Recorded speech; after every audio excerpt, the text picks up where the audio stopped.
Alright, gonna play 5 bullet games. Look to play aggressive chess. Look to attack. Make it complicated. Not play for my normal simplifications. Gonna play an open Sicilian.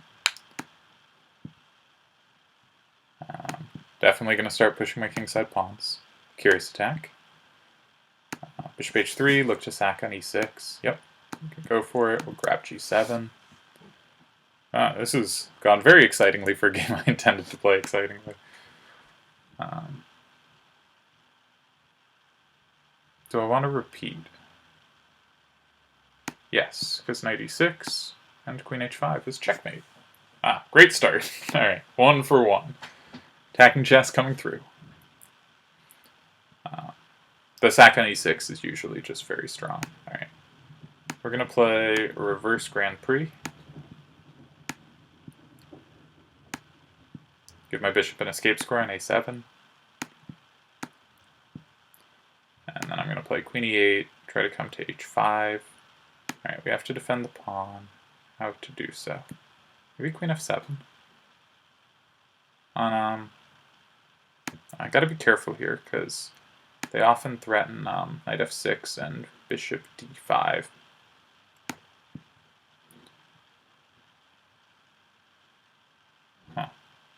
And I've hung c7. Ridiculous. Okay. Shaky position. Very shaky. If knight f6, queen f6, d5, I have knight e5, and I barely survive. Here I have queen d8. We're still tied to d4, so I'm threatening rook e1. Maybe I've had that for a while and missed it. Okay, now I'm not. Let's play bishop e6. If their knight moves, I have to avoid the d5 fork, but I think I have time. I'd like to play bishop f7 next turn.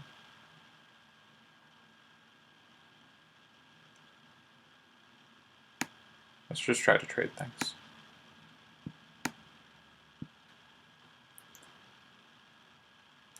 They, of course, do not oblige.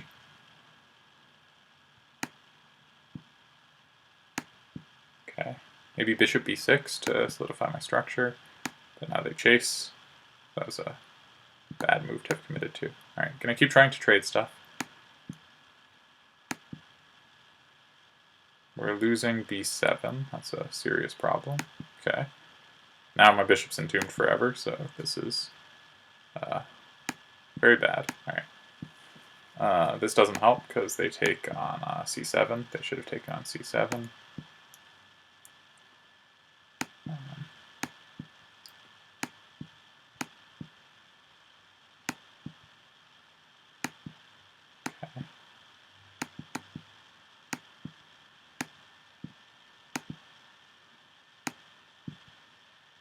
Oh, went the wrong way with the king. Alright. 1 for 2. Okay. Let's play a knight, or if we get the chance. Nope. Okay. I'll go for kind of standard botneck setup. Knight h3 is an interesting move, supports the f4, f5 advance quick, so I'm going to play f5 quickly to stop it. Let's take knight. Try not to get weakened pawn structure. Maybe knight g4 now. They can come pin my knight, but I think I sidestep with the queen. They chose not to. Alright, well now I'm going to play knight c6. Try to get my knights to e5 and d4. I think those are nice squares. Let's bring the first one to d4. Because their pawns have trouble contesting it. And my other knight to e5. And I will try to trade my bishop for their knight. I don't love my bishop in these structures.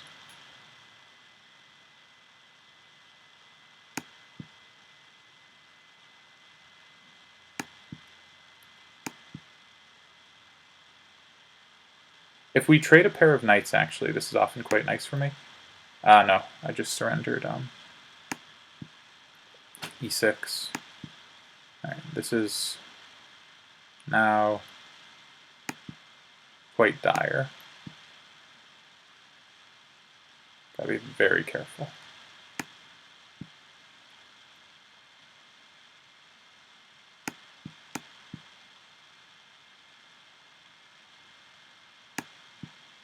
I don't think we're being suitably set. I am threatening d5 though, and then the knight's loose, so I think we might have some chance to free ourselves. Just barely though. I'd love to move my knight so that my knight on f6 doesn't have to defend d5. Yeah, let's come into e3. They might have rook e1, but then I have knight g4. And I'm threatening knight g4 anyway, actually. I have two knights there, so that's cute. Alright. We found a tactic. And now I'm going to play knight g8, just make sure I'm not checkmated. And I can grab the knight. Whew. Alright, 2 for 3. e4. Alright, let's play a Scotch gambit.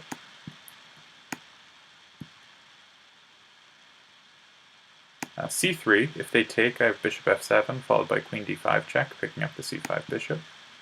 And here they should play d5, and they know. Okay. Quickly attack the knight. Against bishop g4, their idea is where I allow the doubling of my pawns with queen c2. So I should have a little bit of a space advantage. They should play f6 at some point. Yeah, that's a good bishop.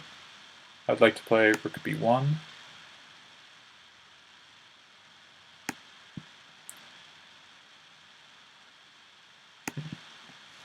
Maybe bishop f4, then knight d2 to question their knight. I can also just take on b7, but then knight b6 probably traps my rook. I'd like to play e6 at some point, maybe. Look for that break. If I have time, maybe move my bishop, play f4, f5. Yeah, they're being ambitious on the other wing, so I definitely should go for it. Maybe bishop f g3 was wrong, because now I really would like g4. And they're preventing everything I'd like quite well. I'm going to play a4. I've now got to speed up. Contest the file.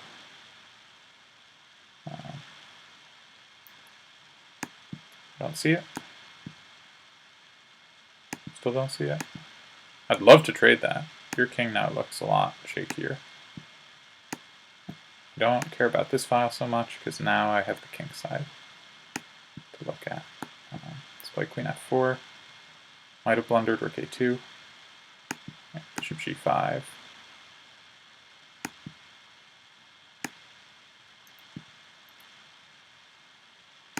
We come to f6. Right. Gotta speed up.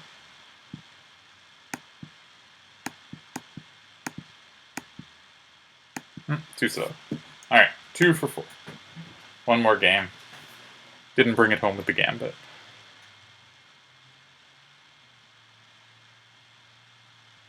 Maybe I played a little slow after they gave back the pawn. Maybe I should have gone for faster activity. Another open Sicilian. Let's play the queen trap line. How does this go again? Bishop e3, bishop b6. My point is I have knight c7, and I get the queen, but they get 3 pieces for it. It's a pretty balanced game overall. Do I have f4 and e5 here? Apparently not. Could I have taken on g7 actually? I don't know. Should have considered it, but it is bullet, and we are behind on the clock. I guess try to grab some space. Maybe play f5. I blundered a2, but luckily.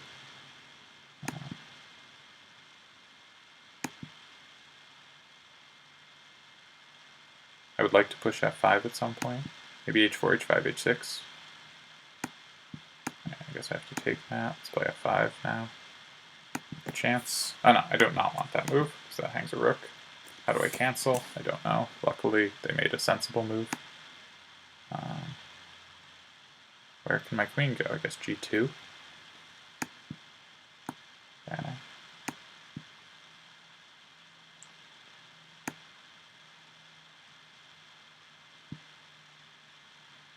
I can take on f2. I take on d5. I threaten e7. This should be lost for me, but I also threaten queen a8 and queen takes a6. Ooh, this was clever. Yeah, nicely played. Alright. 2 for 5. Aggression apparently did not suit us. Let us take a quick look at the 5 games. 1, 2, 3, 4, 5.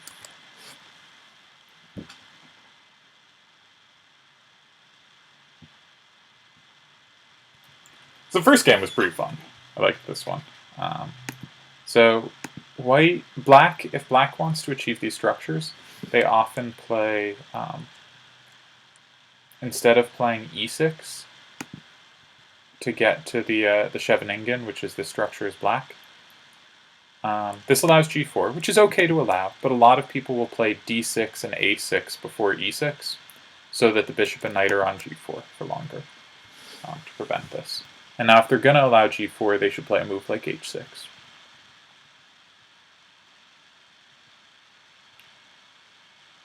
Then apparently f4 was better. I should just really be storming. But they have to move their knight here to knight b6 or knight c5 because this threat, if I'm going to get 3 pawns and an attack for it, and then they have to come out to the king side because this is mate 2. Alright, so that was a nice one. The second game, I tried to play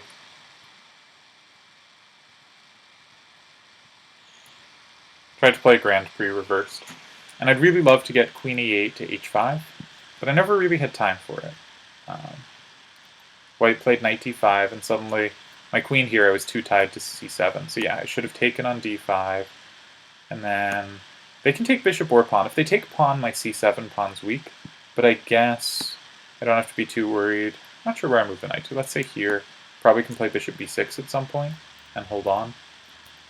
Because often they get c-file pressure against the backward c-pawn, but I guess maybe they don't here. So knight d5 takes, bishop takes, probably just bishop e6. Yeah, and this position looks reasonable. So I reacted really badly to knight d5. The computer is giving a large advantage to white here, but significantly smaller than in the game. So I was too pinned down, and that meant I couldn't get as much activity as I would have liked. In our third game,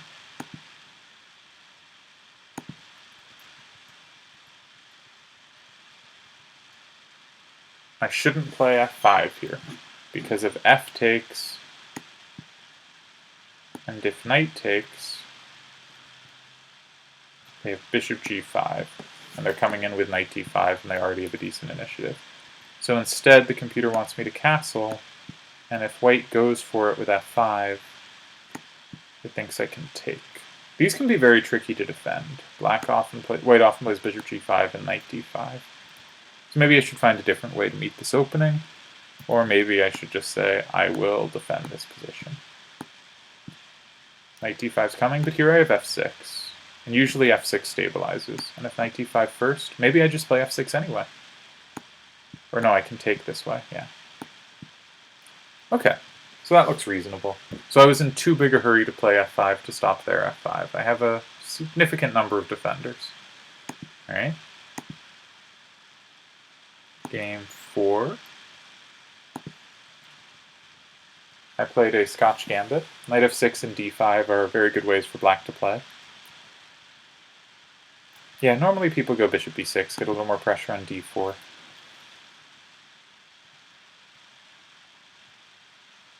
I'm not supposed to castle. So bishop f5 is really a key square for the bishop. My bishop's never really going to take on c6. Black can push c5 and undouble their pawns. So instead I should make sure they don't get their bishop on the good diagonal.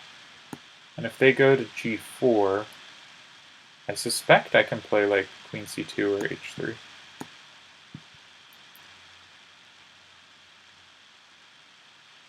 They're still going to be able to contest the diagonal when they get to g6, though.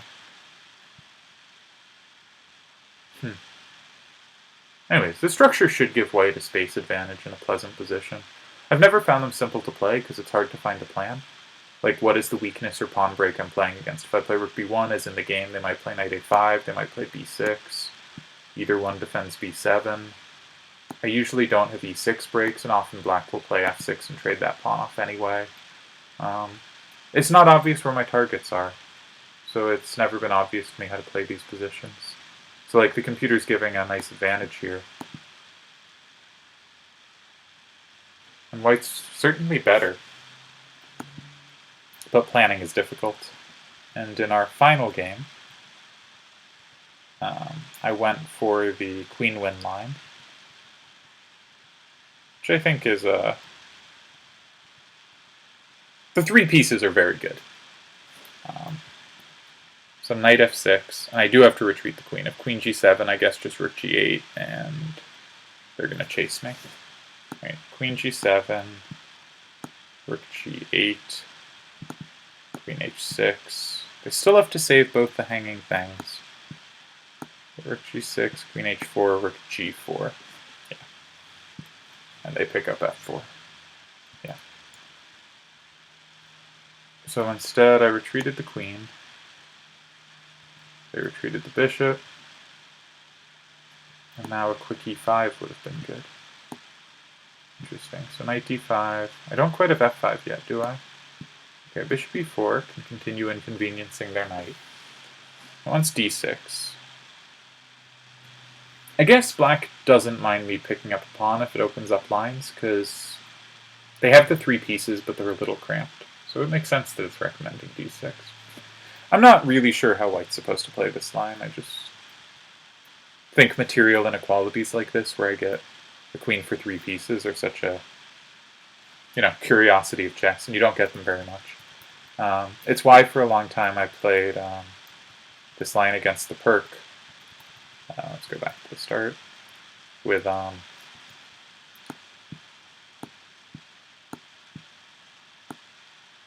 an early bishop c4 and queen e2, because there's this neat line where black plays knight c6, pointing out that my queen has moved away from the defense of d4. White just goes for it and says, you can take my queen, but I've taken 3 pieces on the way. And this is kind of the main tabia of the line. And, the computer's giving an advantage to black. One important point is that once black moves their e-pawn, they will threaten queen h4, hitting h6 and c4. So white often plays an early h4 just to kind of control that square and maybe defend bishop g5. White would ideally, if unhindered, castle queenside and play rook e1, but they have to worry about that kind of move. So if castle queenside now, black can also move their c-pawn to control b5, because again, I just want to bring my rook to the middle and play knight d5. It's pretty fun to play for white, but black still has all their pawns.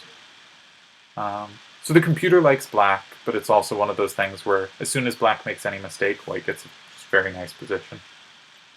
So yeah, 3 pieces for a queen, interesting types of positions to play for both sides. I think I went 2 for 5 this session. Not ideal, but hopefully the games were interesting. The first one was fun. Cheers.